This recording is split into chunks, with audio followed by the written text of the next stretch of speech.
US imperialist! Number one terrorist! Number one terrorist! US imperialist! Sino? Sino? Sino ang terorista? Ang US si Marcos! Sila ang terorista! Dahil Donald Trump, ikaw ay mamamatay tao. Walang ibang dahilan kung bakit may kaguluhan at giyera sa buong mundo, kundi dahil sa Estados Unidos at sa katauhan ngayon ng mamamatay tao, kriminal, warmonger na si Donald Trump. Mga kasama, mga kababayan, kaming mga manggagawang Pilipino ay nakikisa sa pagdaigdigang protesta ng mamamayan sa mundo in support sa Palestine at sa Venezuela at sa marami pang mga bansa sa buong mundo na tuloy-tuloy na ginigyera, nilulupit at pinagsasamantalahan ng imperialismo ng Estados Unidos. At kapag yan po ang pinag-uusapan, hindi dyan ligtas ang Pilipinas. Totoo na hindi mga Amerikano ang nakaupo sa Malacanang.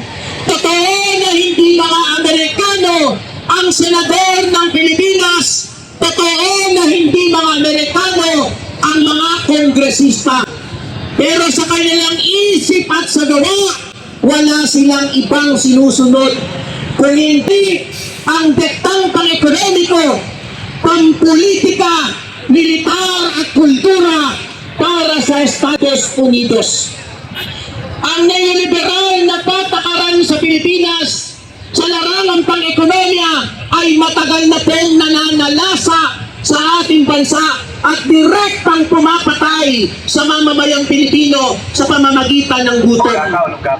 Unti-unting nilaregalo ng gobyerno ni Marcos, patuloy na nilaregalo ang mga kalupaan, ang ating natural resources, ang mga kabundukan para minahin ng dambuhalang mina. Patuloy na nilaregalo ni Bongbong Marcos ang mayroong lakas pagawa para sa mga tayuhang korporasyon, kasabwat ang lokal na negosyo dito sa ating bansa. Patuloy na iniregalo ni Bongbong Marcos ang ating soberanya, ang ating teritoryo sa mga militar ng Estados Unidos. Kung kaya't hindi tayo nagtataka, nagkalat po ang EDCA sites na pinangungunahan ng US. Pinagkakaitan ng milyong-milyong kabataan makapag-aral dahil komersyalisado. Yan po ang pang-ekonomikong tama para sa mamamayang Pilipino at kasabay niyan. Dahil alam ni Bongbong Marcos, alam ng US, nalalaban ng mga Pilipino. Kaya po hindi tayo nagtataka, napakaraming biktima ng Trump Act charges, maraming biktima ang illegal arrest, at maraming biktima ang pagpatay. Kaya mula po nung sakupin tayo ng US, tuloy-tuloy ang mga Pilipino na revolusyonaryo, aktivista, makabayan na pinapatay. Kaya po kung ganyan ang katayuan natin, walang pagpipilian ang mamamayang Pilipino kung hindi ang pagtanggol at lumaban. At alam natin na hindi natin basta-basta mapapabagsak ang imperialismo ng Estados Unidos kung wala tayong malakas na kilusan ng mamamayan sa Pilipinas at sa buong mundo. Kaya po, pinagpupugayan natin ang mamamayan ng naigdig na naglulunsad ng armadong pakikibaka, armadong revolusyon laban sa imperialismo ng Estados Unidos. At alam natin dito sa Pilipinas, merong revolusyonaryong kilusan na tuloy-tuloy nakikibaka, tuloy-tuloy na lumalaban sa pamamagitan ng pag-aarmas. At alam naman ng mga pulisya, alam ng mga militar na sa Pilipinas nakatayo ang Partido Komunista ng Pilipinas. Merong bagong hikbang bayan Pilipino at meron pang bansang nagkakaisang fronte na tuloy-tuloy at hindi bumibitaw para pangunahan ang armadong revolusyon hanggang sa magapi ang imperialismo ng Estados Unidos at ang naghaharing rehimen ngayon at sa susunod pa. Kaya po, muli sigaw natin, US imperialist! Number one terrorist! Number one terrorist! US imperialist! Sino ang terorista? US si Marcos! Sila ang terrorista! Sino ang terorista? US si Marcos! Sila ang terrorista! Bilang pagpapakita po ng ating pagkamuhi at galit sa mamamatay tao sa buong mundo na walang iba kung hindi si Donald Trump, sabay-sabay nating sunugin ang kanyang pagpumukha. Sige po, ready na ba? Sandali po. Sabay tayo, isa, dalawa, tatlo.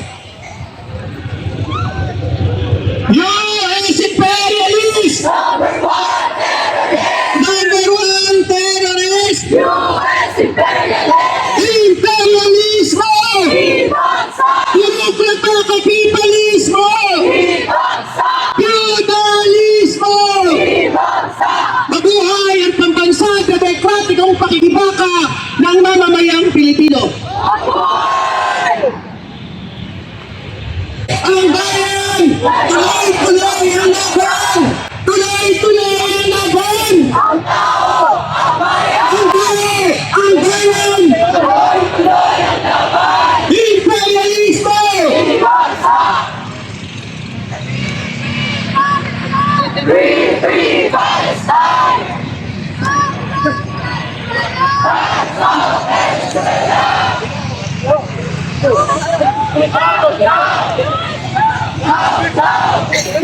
Bayan NCR! Mga kasama, bago ko po simulan ang aking sasabihin, maaari po ba na kapag sinabi kong imperialismo ng US, ang sasabihin nyo ay patalsikin, pagotsakin, palayasin! Sige, testing po natin. Imperialismo! Mahalap na pagbati mga kasama.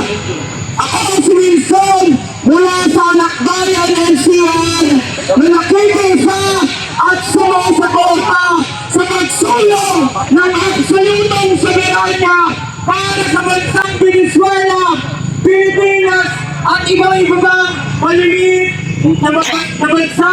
Ngunit mga mayayaman at ako po ay naniniwala na hanggat nananatiling buhay ang imperialismo, hindi natin makakamit ang tunay na internasyonal, ang pambansang demokrasya na ating inaasam.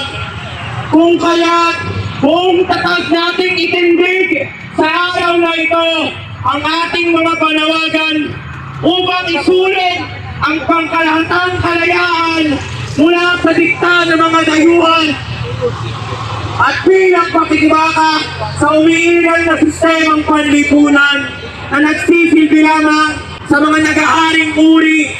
Marapat nating alamin kung sino ba ang ating mga kaaway at kung sino ba ang sumusuporta sa pag-iral nitong bulok na sistemang imperialismo. Sino nga ba ang ating kaaway bukod sa imperialismong US? Sino nga ba ang number one na tuta ng ano? Sino? Si Marcos! Tumpa kayo na mga kasama. Si Marcos Jr. ang number one na tuta ng mga kano. Sa sobrang pangangalandakan ng pamilyang Marcos sa ating bansa sa mga dayuhang mga malakal mula sa Amerika, ano ang nangyayari sa ating kalikasan? Ano ang nangyayari sa ating kalikasan? Tama, nasisira ang ating kalikasan. Hindi na nga tayo nakikinabang Pagkos tayo ba ang pumabasan sa mga epekto ng pagkasira ng kalikasan? Halimbawa na lamang ang kalagayan sa Bukidnon kung saan may isang dambuhalang plantasyon na nakatayo at pag-aari ng mga kumpanyang Del Monte na orihinal na pagmamayari ng Amerikano. Ito ay mayroong malawak na lupain na inangkin mula sa katutubo nating lumad. Hanggang ngayon, ito ay pinagmamayarian ng mga dayuhan habang patuloy ang pagkamatay ng libu-libong hektaryang lupa dahil sa mga pestisidyo at kemikal na ginagamit dito. Patuloy din ang pandarahas ng kumpanyang Del Monte sa mga manggagawa nito. Walang pananagutan ang tugon ng Estado nito dahil lang nagmamayari sa kumpanyang ito. Sa kumpanyang ito ngayon ay crony mismo ni Marcos. Habang ang mga manggagawa natin ay patuloy na isinasadlak sa kahirapan at pagkakabusabos. Habang ang mga magsasaka natin ay patuloy na dinanakawan ng lupa. Habang ang mga dayuhan at politiko ay